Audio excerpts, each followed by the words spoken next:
Periods की जो cycle होती है वो पेशेंट की 25 डेज से 35 डेज़ के बीच का साइकिल होता है। इसमें patient to patient cycle vary करता है। कई पेशेंट्स को 25 डेज़ का साइकिल आता है, कईयों को 35 का, कईयों को 28 डेज़ का। मतलब एवरी 28 डेज़ के बाद पेशेंट को या एवरी 25 डेज़ के बाद पेशेंट को पीरियड्स आ जाते हैं। ये चीज़ पेशेंट टू पेशेंट वेरी करती है। इसके बाद दूसरा स्टेप आता है कि पीरियड्स जो हैं कई पेशेंट्स को 2 डेज़ रहते हैं, कहीं को 4 डेज़ रहते हैं।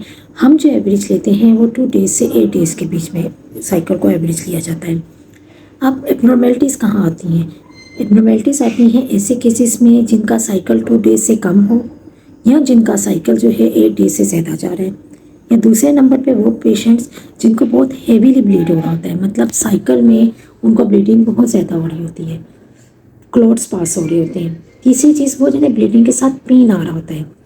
चौथी चीज़ ये है कि जिनको पीरियड्स महीने में 2 दफ़ा आ रहे होते हैं।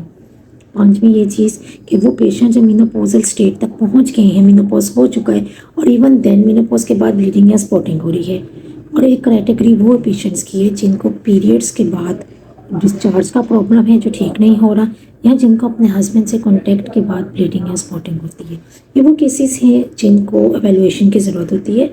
अदरवाइज जो मैंने आपको साइकिल बताया है और जो पैटर्न बताया है, मोस्टली पेशेंट्स का वही पैटर्न होता है। उस पैटर्न के पेशेंट्स में एवेल्युएशन या ट्रीटमेंट की ज़रूरत नहीं होती।